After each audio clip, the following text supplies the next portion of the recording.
oğluyum. Bu tuğla çölüm yıkar men tanısan alayım oğluyum.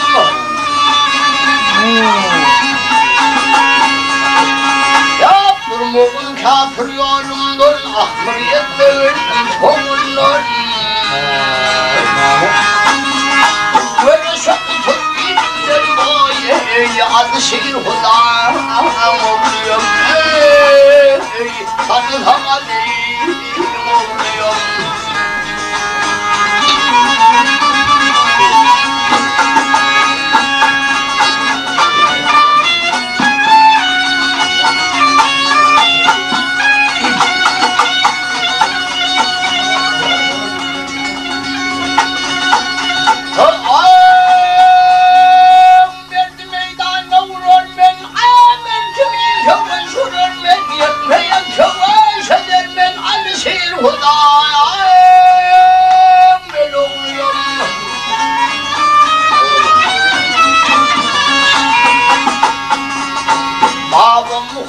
Mustafa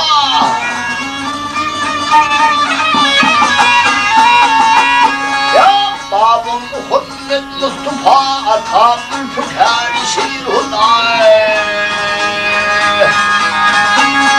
dön Muhammed Hanefi'ye tanıdan alayım oğluyum adı şiir huday oğluyum.